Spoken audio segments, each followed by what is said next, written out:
And that, young cadets, concludes our study of the Xeraxian war beasts. Now, we move on to something far more terrifying. Professor Krax Vondaris paused for dramatic effect, his 4 arms simultaneously adjusting the holocaster controls while straightening his military decorations. The amphitheater fell silent. 200 senior cadets of the Galactic Defense Academy leaned forward, their various appendages twitching with anticipation. Even the crystalline quartz minds stopped their usual harmonic humming. Let me tell you about the Centauri trading station incident. It was supposed to be a routine first contact meeting. Professor Vondaris brought up new footage showing a space station's security feed. There they were, Ambassador Marcus Chen and his team of 5, meeting with the Galactic Council's Trade Federation. Notice how they're smiling. Humans do that to show they're not hostile, though personally I find the display of teeth unsettling. Several cadets nodded in agreement.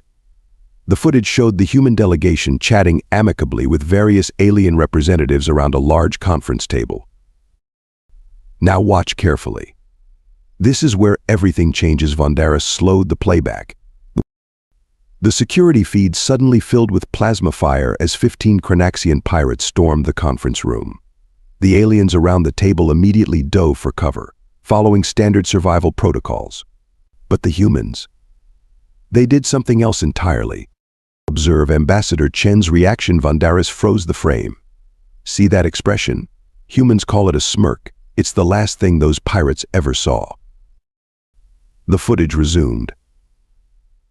Ambassador Chen grabbed the solid titanium conference table, which weighed roughly 300 kilos, and flipped it sideways as a shield. A move that should have been physically impossible for a being his size. What you're witnessing is the effect of human adrenaline, Vondaris explained. Their bodies can temporarily ignore their own physical limitations. They call it hysterical strength. Quite frankly, it's horrifying.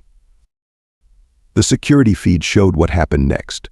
The female human, Communications Officer Sarah Rodriguez, grabbed a decorative pole from the wall and proceeded to use it with devastating efficiency.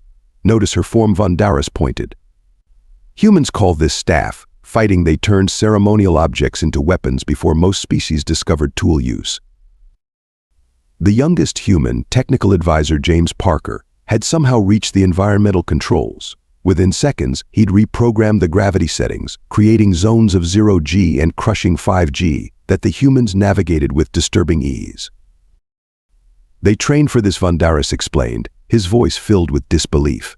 They practice fighting in every possible condition. For fun.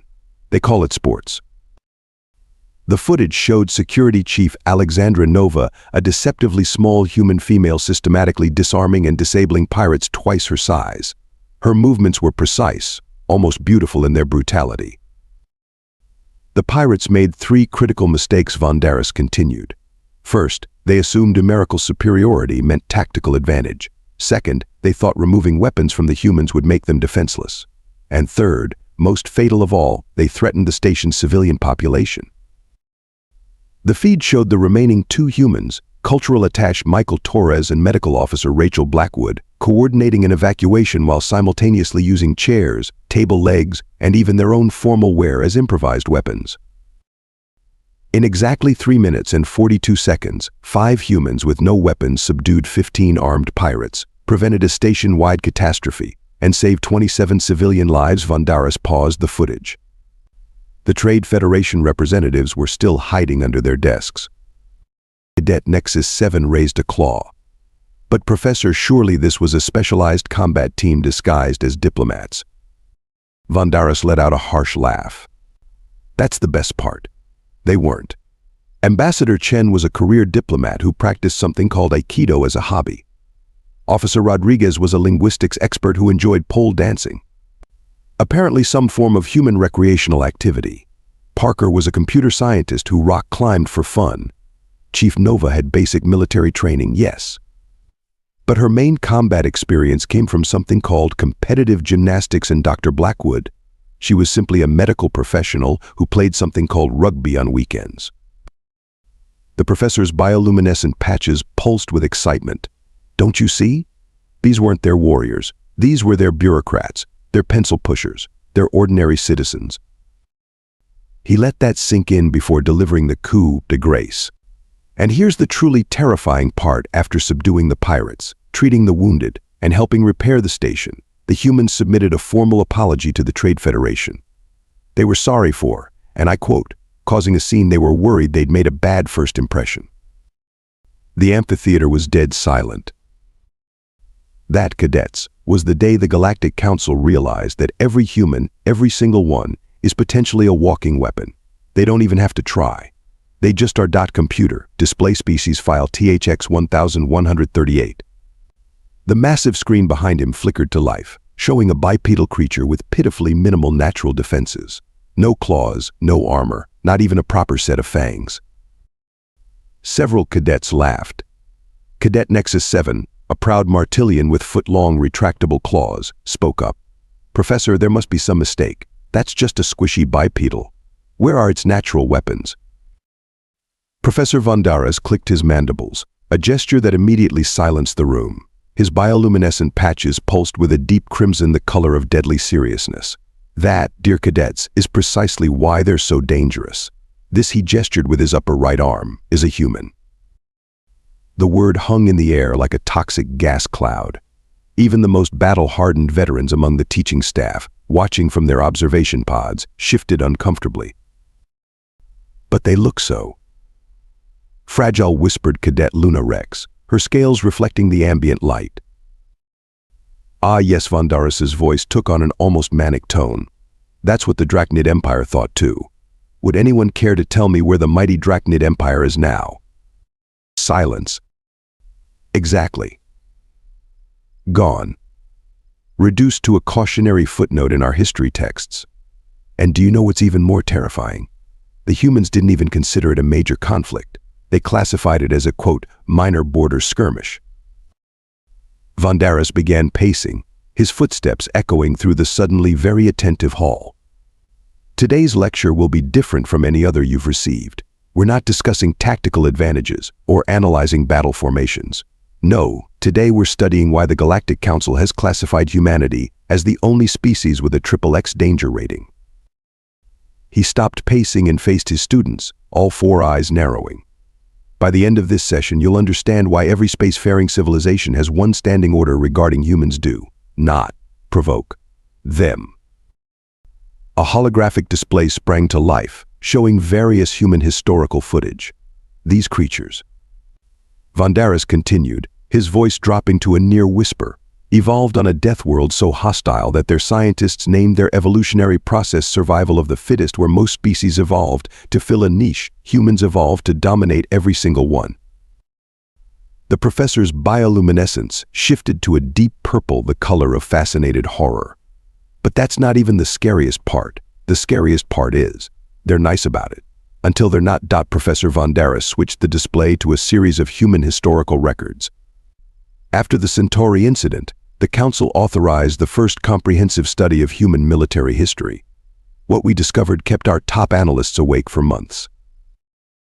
The screen displayed various human combat scenarios through the ages. Look at their progression. Most species develop one superior method of warfare and stick to it. The Xeraxians' perfect plasma weapons. The Martillians' master orbital bombardment. Humans. He shook his head in disbelief. Humans master everything.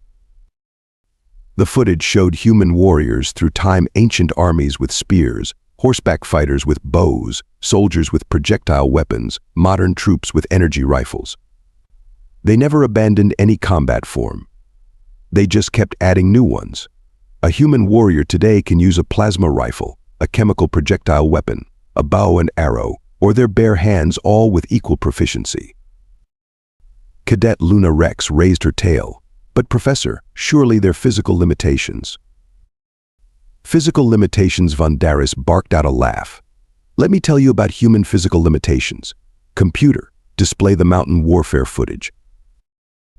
The screen showed humans climbing sheer cliff faces in something called the Himalayas. These humans are fighting at altitudes where most species would suffocate, in temperatures that would freeze a Martillion solid, and they're doing it without powered armor.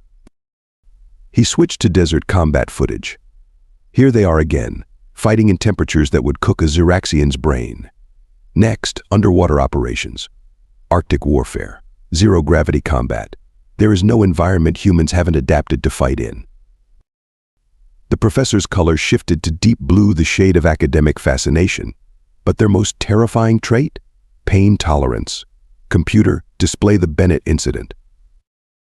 The screen showed a human female soldier trapped under debris during a space station attack. Lieutenant Amanda Bennett, both legs crushed by a support beam.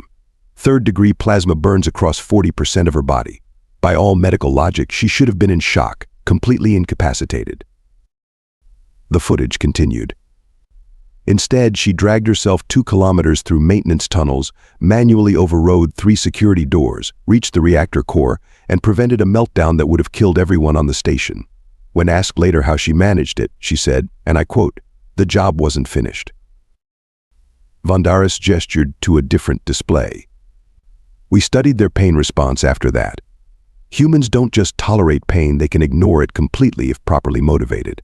They have something called an endorphin response that actually makes them stronger when injured. It's like their bodies have a built-in combat stimulant. He pulled up comparison charts. See these readings. When faced with what they consider a righteous cause, humans can continue fighting with injuries that would incapacitate any other known species. Broken bones? They wrap them and keep going. Severe blood loss. They donate blood to each other in the middle of battle and get back to fighting. The professor's voice dropped to a whisper. We found records of a human who swam through freezing water, climbed a cliff, fought through enemy lines, and defended a position for 3 days straight, all with a ruptured appendix. They gave him something called a Medal of Honor. They celebrate this behavior. They encourage it. He switched off the displays, letting darkness fall over the amphitheater. But here's what truly terrifies our military analysts. Everything I've shown you, every seemingly impossible feat of endurance, these were all performed by humans fighting under their self-imposed restrictions, their rules of engagement, their Geneva Convention. The light slowly came back up, revealing Vondaris's bioluminescence had shifted to stark white, the color of primal fear. Which leads us to our next topic, cadets. What happens when humans decide the rules no longer apply? The Council's Science Division conducted extensive studies on human biology, with some rather unsettling results. Professor Vondaris pulled up a holographic human anatomical model. First, let's address their regenerative capabilities. The model highlighted various human injuries. Most species, when damaged, either die or require extensive medical intervention. Humans, they just keep healing. Break their bones, they grow back stronger. Cut their skin, it repairs itself. Remove one of their organs, the others adapt to compensate. They're like living repair droids. He switched to a neural scan. But their nervous system, that's where things get truly fascinating. Humans have something called an adrenaline response. Computer, show test subject 247. The screen displayed footage of a human male in a controlled testing environment. This is Thomas Carter, a human cargo pilot who volunteered for our studies.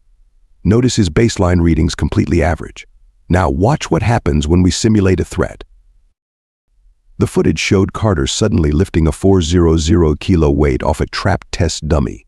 His muscle strength tripled, his reaction time doubled, his pain receptors practically shut down, all because his body released a simple chemical cocktail.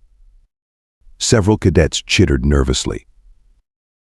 Oh, but it gets better, Vondaris continued, his voice rising with excitement. We discovered humans can trigger this response at will. They have mental techniques, they call it getting psyched up, to activate their combat chemistry. They use it in something called competitive sports. He brought up more test results. Here's what happened when we tested their endurance limits. The human test subjects ran until exhaustion in high gravity conditions. Then they kept running. We increased the gravity. They kept running. We added weights. They kept running. Vondaris clicked his mandibles in frustration. We never actually found their true limits. They always outlasted our testing equipment. The humans called it a good workout and asked when they could try again. The screen switched to thermal imaging. Then there's their temperature adaptation. Humans can survive and function in environmental conditions ranging from 233 to 319 Kelvin. Their bodies automatically regulate their temperature through something called sweating, which, by the way, makes them excellent trackers since they can literally taste chemicals in the air. He pulled up a comparison chart, Look at these sleep deprivation tests. Most species shut down after a few days without rest. Humans? They can stay combat effective for up to 5 days with no sleep. Sure, they start hallucinating, but here's the scary part: they remain functional. We had one test subject who, despite being awake for 4 days straight, still managed to solve complex mathematical equations and win something called a poker game against our top strategic AI. The professor switched to biochemical readings. And this is what happens when you threaten their young. The readings went off the charts. Their strength doubles again. Pain resistance quadruples. Decision-making becomes hyperactive. They enter what they call mom strength or dad mode. We still don't fully understand the mechanism. Cadet Nexus 7 raised his claw again. Surely they must have some biological limitations. Vondarus's bioluminescence flickered rapidly. You would think so. We tested their reaction to various toxins. Turns out humans routinely consume chemicals that would kill most species, just for pleasure. They call it spicy food and alcohol. Some of them deliberately expose themselves to radiation for a cosmetic effect they call tanning. He brought up one final set of data. But here's the most disturbing discovery. Remember the adrenaline response I mentioned? Well, we found that when humans face what they perceive as overwhelming odds, when they're pushed beyond their normal limits, they experience something called hysterical strength. Their bodies basically override all safety protocols. The screen showed security footage from various incidents. A human lifting a ground vehicle to save a trapped child. Another swimming through freezing waters for 6 hours to get help. A third fighting off predators for hours with multiple fractures to protect their companions. Vondarus's color shifted to a deep violet. We had to create an entirely new classification system for their capabilities because they kept breaking our existing models. They're not just persistent or strong or adaptable. They're all of these things all the time, and they can become even more so if they need to be. He closed the holographic displays. And remember, cadets, everything I've shown you today, these were all just baseline humans. We've never actually seen what their military elites are truly capable of. And quite frankly, I hope we never do. Professor Vondarus's bioluminescence pulsed with a sickly green as he brought up the next display. Now we come to the discovery that caused 3 members of the Galactic Council to resign their positions and retreat to meditation colonies. The screen displayed an ancient Earth document. This, cadets, is what humans call the Geneva Convention. When we first discovered it, our analysts thought it was a weapons development guide. It's not. It's a list of restrictions. Rules that humans imposed on themselves to limit the devastation of their wars. A nervous murmur spread through the amphitheater. Yes, you heard correctly. Everything we've observed, every terrifying display of human combat capability, has been them fighting with restraint. Vondarus pulled up specific articles of the convention. They prohibited themselves from using chemical weapons, not because they couldn't make them, but because they considered them too cruel. They banned biological warfare, not because it was ineffective, but because they found it distasteful. He switched to historical footage. This is Commander Jack Reynolds during the Proxima Centauri conflict. His unit was pinned down by Drachnid forces. The Drachnids had deployed nerve gas, breaking every protocol of civilized warfare. Reynolds had access to Earth's entire chemical weapons arsenal. He could have ended the battle in minutes. The footage showed the commander's forces using conventional weapons instead, but he didn't, because even when faced with extinction, humans try to fight with honor. Try to grasp the implications of that, cadets. Even their most hardened warriors voluntarily restrict their combat options. Vondarus brought up another document. This is the banned weapons list from their pre-space era. It reads like a technological terror catalog. Neutron bombs that kill organisms but leave infrastructure intact. Chemical agents that could strip entire armies of their cognitive functions. Biological weapons that could rewrite genetic codes. Code. His voice dropped to a whisper. They developed these weapons, proved they worked, then locked them away. Not because they had to, but because they chose to. Because humans believe there should be rules even in warfare. The professor started pacing again. But here's what keeps our military strategists awake at night. What happens if humanity decides the rules no longer apply? What happens if we push them too far? He brought up footage from Earth's history. we found records of something they called World War II, a conflict so vast it engulfed their entire planet. When humans felt their civilization was truly threatened, they created something called the Manhattan Project. The screen showed a mushroom cloud. This was them breaking their own rules, just once. Just to end a war they felt had gone too far. The power they unleashed reshaped their understanding of warfare forever. Vandaris's color shifted to absolute black, the deepest sign of dread. And that was just their early atomic weapons. Imagine what they're capable of now. Imagine what weapons they've developed and chosen not to use. Imagine what happens if humanity ever decides that their Geneva Convention no longer serves its purpose. He brought up the final display a simple equation. Our best xenopsychologists estimate that humans operate at roughly 15% of their total combat capability during peacetime. In standard warfare, they might reach 35%. At their most desperate, we've seen them push to maybe 50%. No one, not even the humans themselves, knows what they're truly capable of at 100%.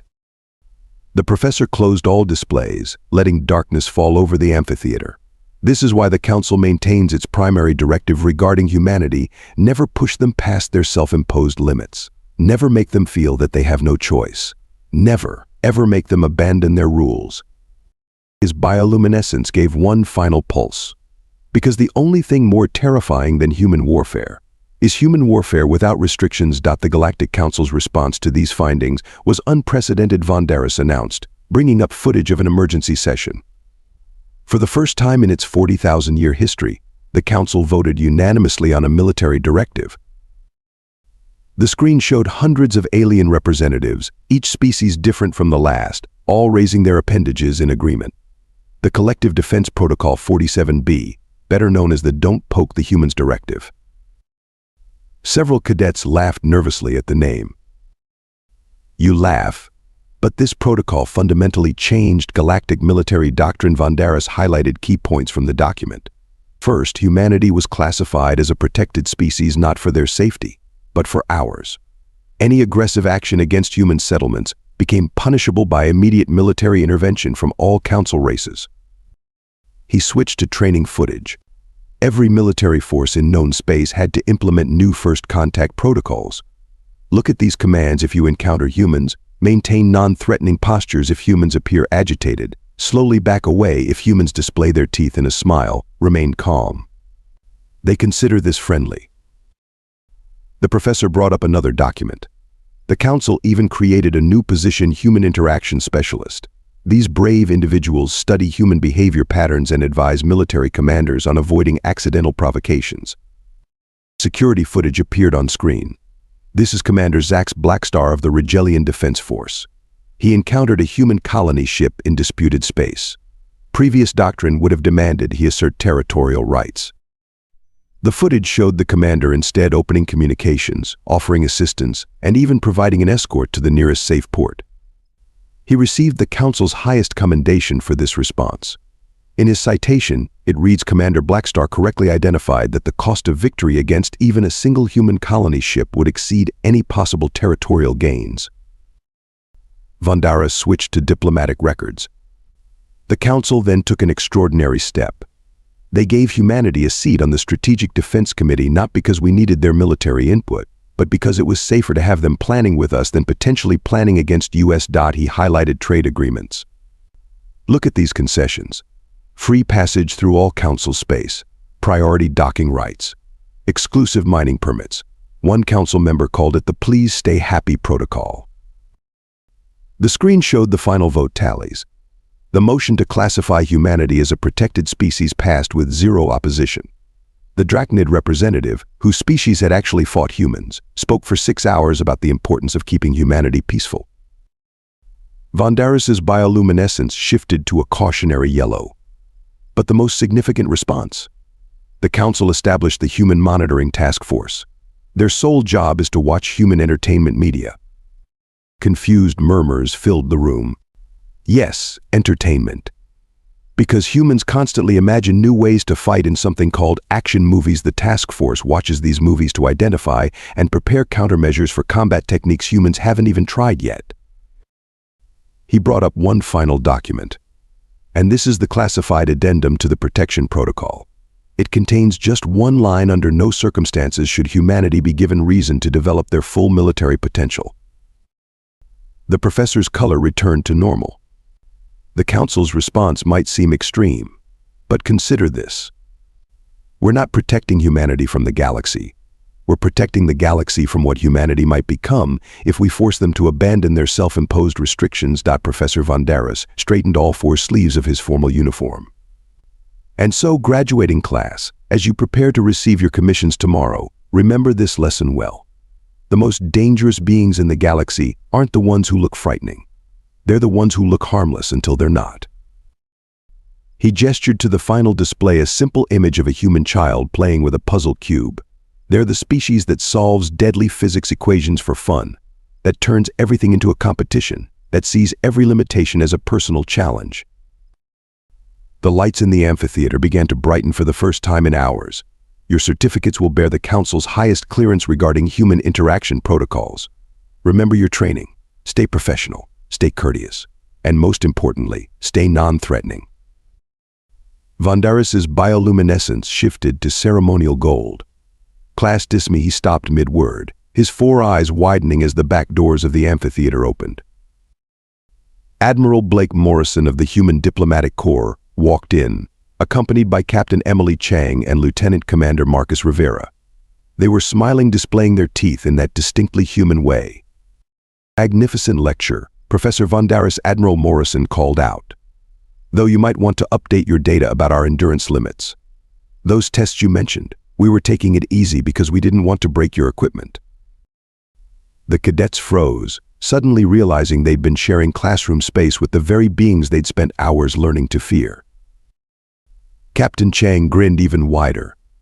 Also, that poker game you mentioned, your strategic AI didn't lose because Dr. Stevens was sleep-deprived.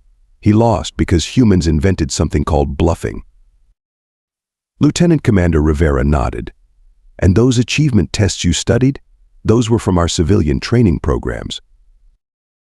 The three humans reached the podium, still smiling, and Admiral Morrison extended his hand to the professor.